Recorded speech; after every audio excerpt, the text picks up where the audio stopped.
What's up, everybody? My name is Calvin Chase, and I am back. I am back.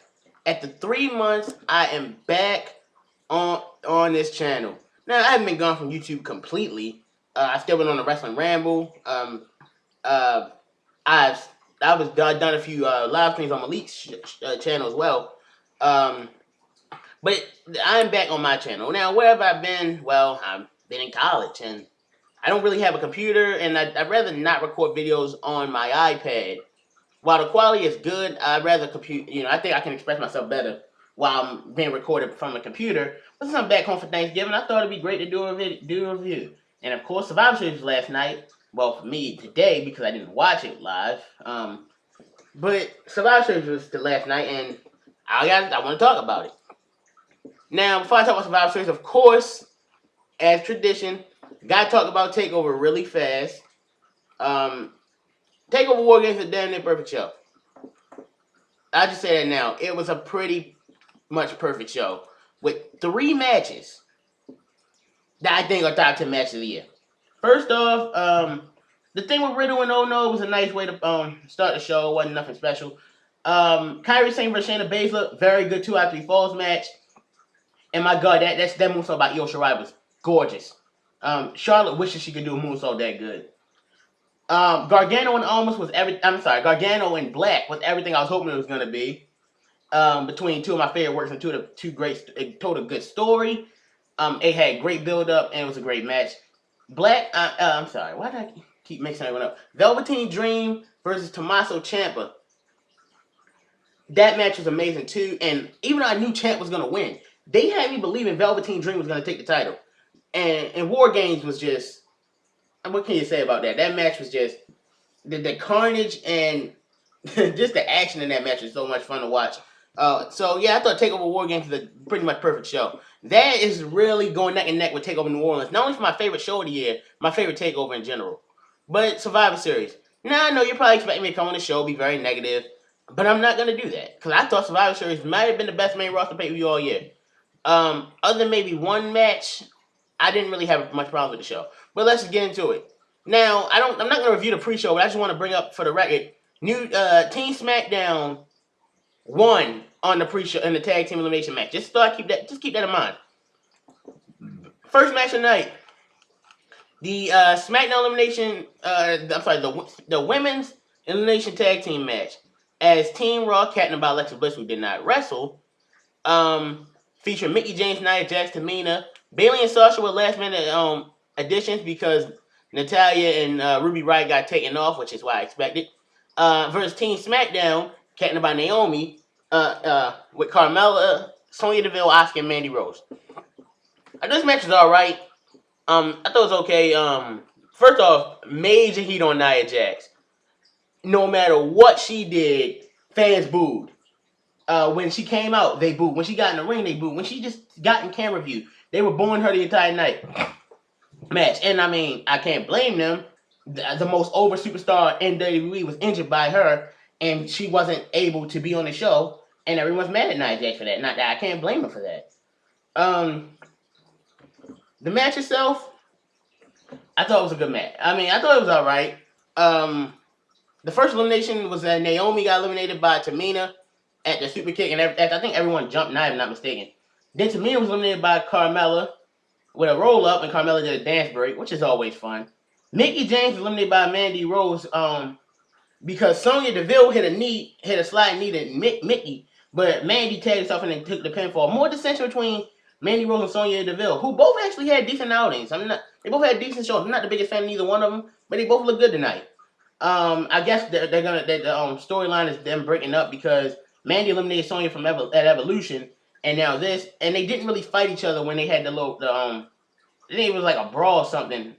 Oh yeah, the brawl announced the teams, and they didn't fight each other. So I think they're gonna start a little storyline of those two breaking up. I mean, I'd rather be invested more in their characters first, but that's beyond the point.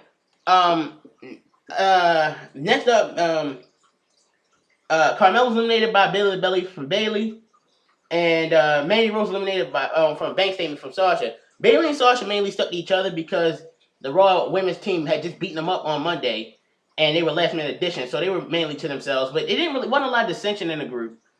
Um, Bailey and Sonya went at it for a while, and they it was a double count out. I believe Sonya kicked Bailey, and then Bailey hit a Bailey to belly on Sonya on the outside. And they both got a double count out. Interesting way for them to both get eliminated. I'm not gonna lie. I thought maybe that's how Nia was gonna get eliminated by getting pinned. I'm sorry, by the count out.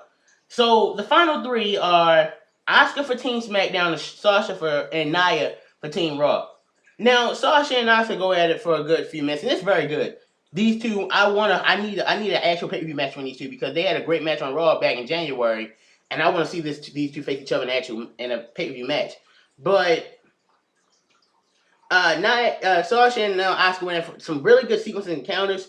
Sasha went to the top rope. Nia pushed her off, and Asuka locked in the Asuka lock and got Sasha to tap out. Then Nia hit 3 leg drops and a Samoan drop on Asuka to win the match for Team Raw. She's sole survivor. Major heat on Nia Jax.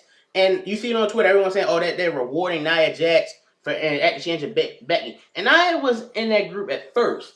But then I thought, Nia should be getting built up, as long as she doesn't hurt anyone, as a heel, very well. So when Becky does finally take her out, it's going to mean more. What's going to mean more to us if Nia just gets the first person to get eliminated in this match, or Becky comes back as the badass that she is and completely kicks Nia's ass. That's what we want to see. So good on WWE for that. The match itself wasn't special, but it wasn't bad either. No one, like I said, no one really stood out that much. Even though I said Sonya and Mandy did good. Sasha and Asuka, for me, the two best women in this match. They go figure, the two best workers in the match.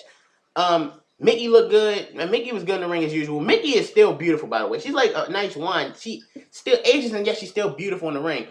And beautiful. So that's good. I gave this match a B-. Next up was Shinsuke Nakamura and Seth Rollins. Even though I was disappointed this match didn't really have much build-up and story, with Seth saying he didn't really care about it on Monday, he didn't show in this match. This match was amazing. Two of my favorite workers in WWE, and once again, Shinsuke proving when he cares, he can, the man can put on 4 to 5 star matches. This was no 5-star match, might I add. This is a very good match, and the second match of the night, and it was hot. The sequences in this match, the counters in this match, both guys fast paced. Seth hit one of my favorite moments, but Seth was gonna go for a suicide dive. Shinsuke moved out of the way and went to the other side in front of the announce table. Seth went for suicide dive again, and Shinsuke kicked him. That was a good spot. Seth then eventually hit 3 suicide dives back to back to back. What in the world is that? I apologize for whatever that was. Probably just my computer going off as usual. I don't know what that was. But as I was saying, that sound completely made me lose my focus. Seth hit 3 suicide dives back to back to back. After that, they got back in the ring. Seth tried to go for a suplex, but Shinsuke hit him with a kick. Hits and running these to the ribs, kick out. Shinsuke raked Seth's eyes at one point, and hit him and got Seth in the triangle choke, but Seth countered it to a buckle bomb. Seth tried to go for the curb stomp. I will never just call it the stomp. I will always call it the curb stomp. Shinsuke countered it. Shinsuke hit the Kinshasa, but Seth kicked out. He went for a kick and then a Kinshasa, but Seth went away and hit a curb stomp for the 1-2-3. Once again, a very good match between two very good wrestlers. And just like I said with Sasha and Asuka, I want to see a pay-per-view match. I'm sorry, not pay-per-view match. A match between Seth and Shinsuke, getting more built up, because this match was very good, but it didn't really have a lot of heat going into it, which is my only problem with the match. It was a very good match. When you don't have a lot of heat going into it, it's hard. It's hard to get invested, minus the fact that you know the work rate of both men. And with Seth winning, that gives Raw a 2-0 score. I say 2-0 because even though the tag team elimination match was won by SmackDown on a pre-show, then they didn't count it for some reason. So it was 2-0 Raw. I gave Rollins and Shinsuke Nakamura a B+. Next up was probably for me the only downer match of the night, which was the Bar versus the AOP. This match was disappointing because I love both teams, and it could have been a really good slugfest. At times they had its moments, but the match kind of just underdelivered for me. When the only spot you can really remember was Drake Maverick being chased around and then grabbed by the bitch on him peeing his pants, but AOP ended up winning the match anyway. This match is definitely disappointing. And it shows how badly booked this match is when the Bar are in a match and it's not good. Those two are great with tag team fundamentals, and the fact this match wasn't good was a very big disappointment.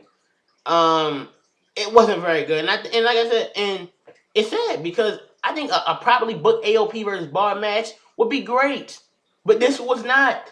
This is the only match on the night I really did not like. It's just like I said, it's disappointing. I gave this match a D. Like, it's disappointing because at times it had its moments, but when they made it, they focused more on a comedy spot of Drake Maverick peeing his pants than what could have been a physical match between two good teams. Then yeah, I'm gonna dock points off. I gave this match a D. Definitely disappointment. Next up was Mustafa Ali versus Buddy Murphy for the Cruiserweight Championship. Fast-paced, very good match. Now, the crowd started off pretty dead for this because a lot of people don't watch 205 Live, myself included, I admit. But I was into this match, and the match definitely picked up. And the thing is, this match was not as flippy as most Cruiserweights matches was. They had their high spots, of course they did. But it was more about, the physicality of both men, which is what I like. My favorite part of the match was when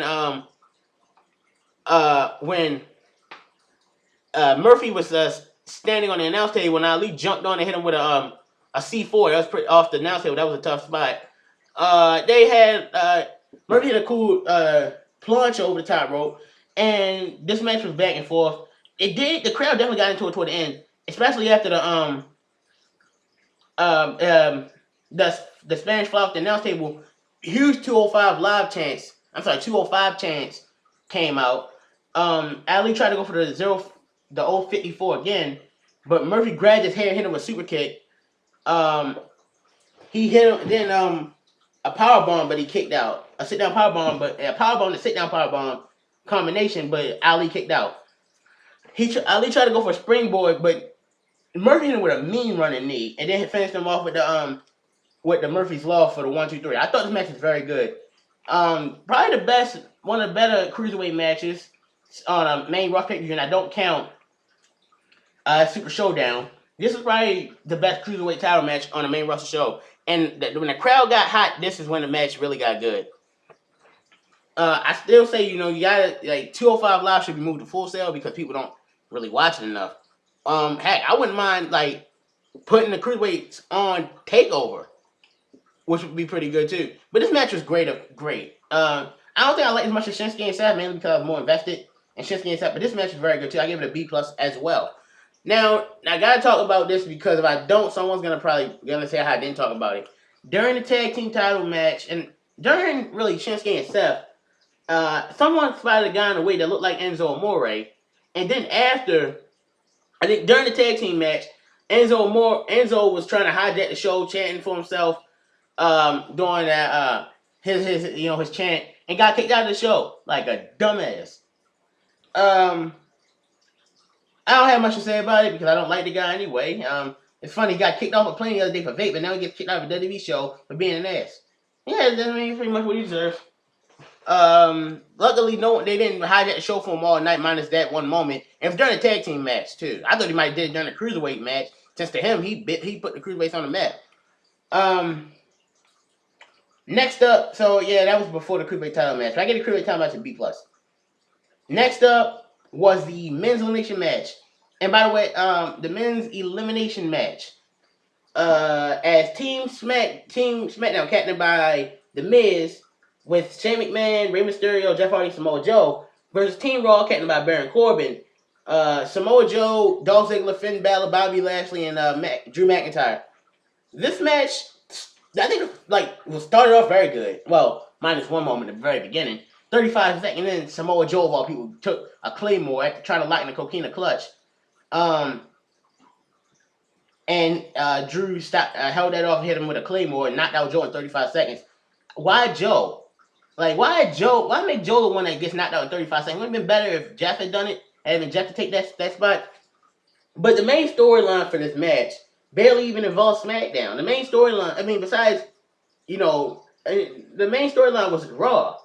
And the infighting with McIntyre and Balor, McIntyre and Strowman. We know the fact that Strowman doesn't like Baron Corbin. So everyone's pretty much feuding everyone, and you would think WWE would use that to book Raw to lose this match, but they don't.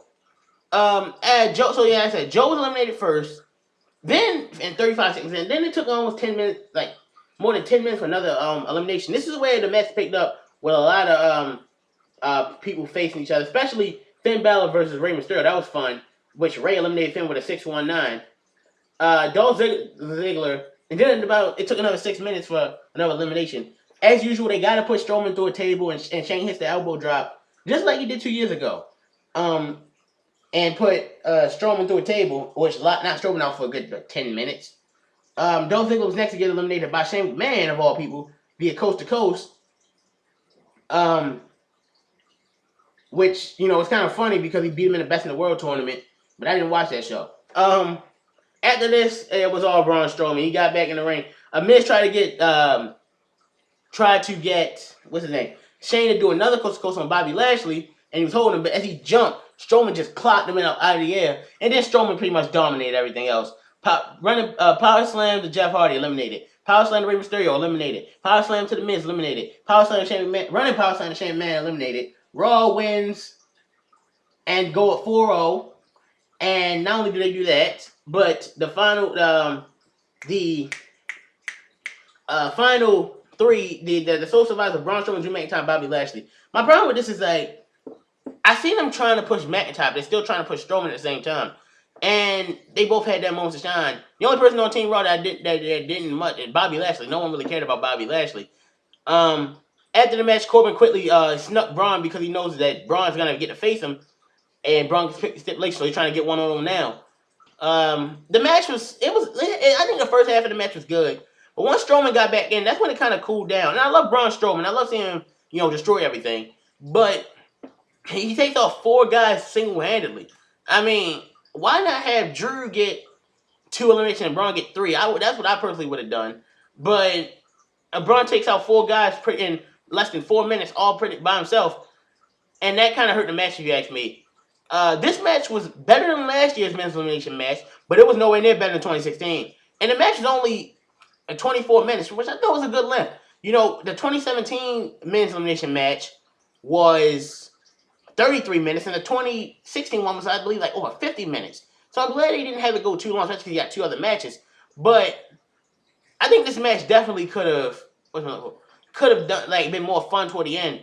But once Strowman dominated, that's when it slowed down for me, because the matches we got in it were fun, like Balor versus Mysterio. That's a match I wouldn't mind seeing. I wouldn't mind a Finn Balor versus Rey Mysterio match in the future. That'd be pretty fun to see. What else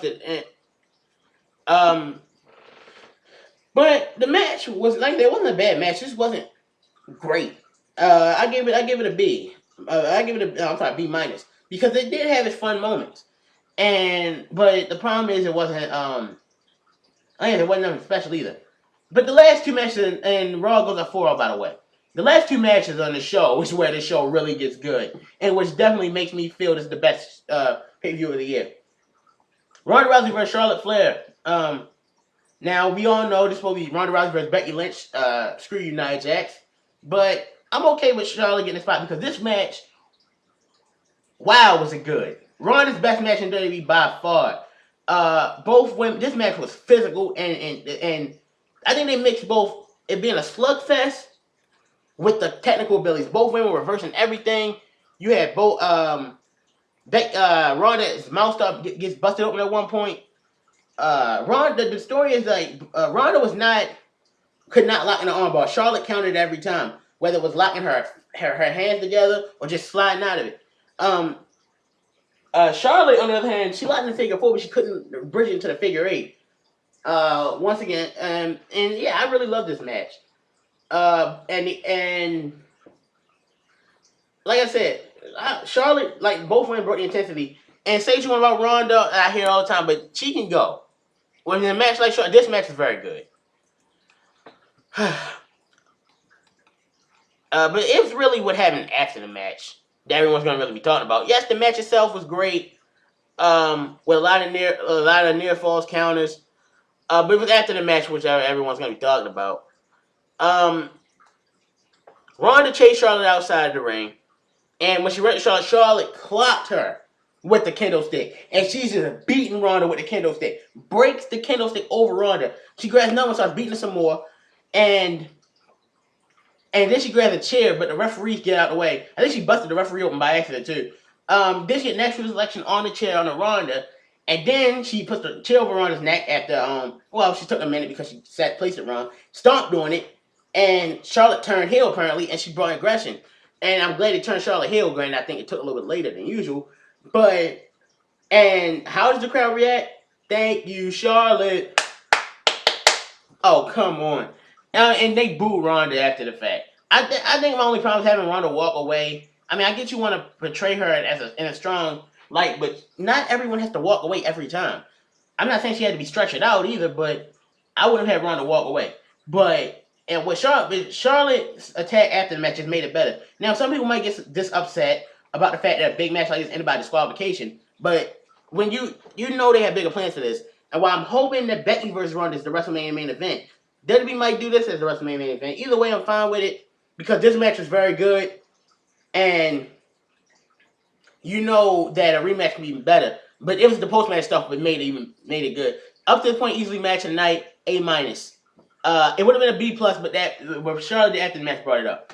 Main event and because of disqualification, Raw goes up 5-0. Main event time: Daniel Bryan versus Brock Lesnar. The match started off. Daniel's like, he's trying to get in Brock's head. He's moving around the rope a dope a little bit, kicks him in the leg.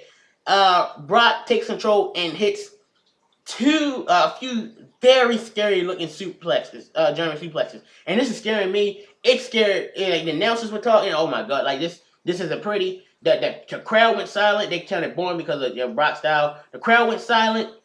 Paul Heyman's like his reaction, like because he's rooting for Brock, but his reactions are even scary. Like I'm terrified, like because Daniel's a small guy. Brock's throwing him right on the back of his head, and in his head and neck problems, it's scary.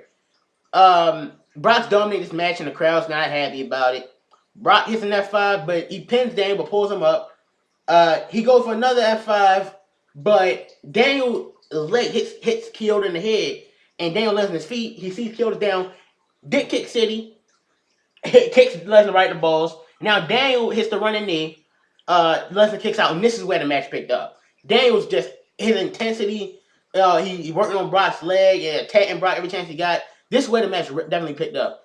Daniel tried to go for a suicide dive, but Brock caught him. Daniel fought out of it though. He tried to go for another suicide dive, but Brock caught him and ran him into the post.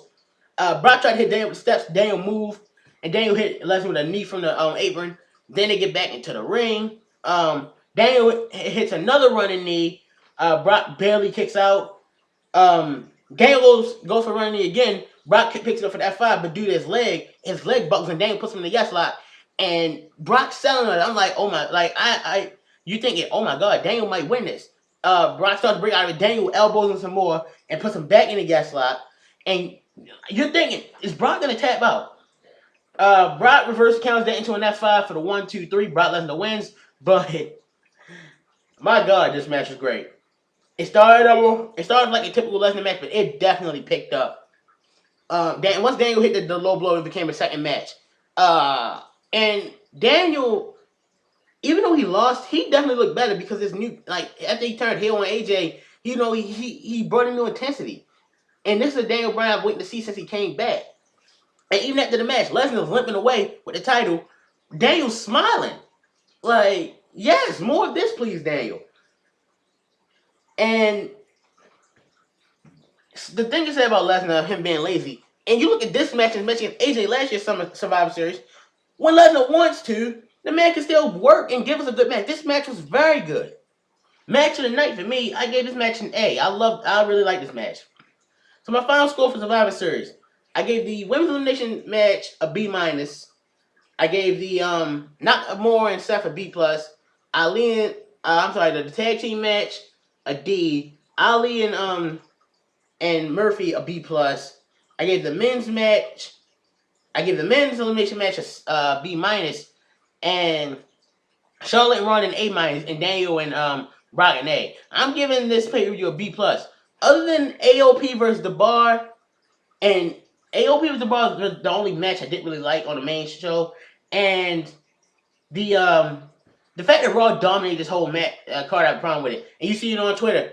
Oh my God, Vince buried SmackDown. You know he cares about Raw. Very true, he does care about Raw more. But as much as I'm not happy about SmackDown getting dominated, getting swept 6-0 because they didn't count the pre-show, I'm gonna see where this goes.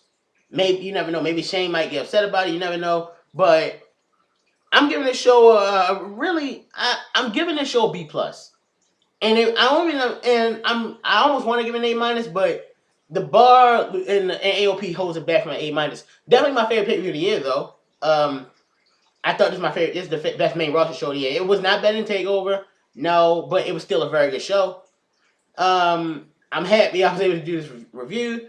Until next time, I'm Kyron Chase, and I will see you guys later.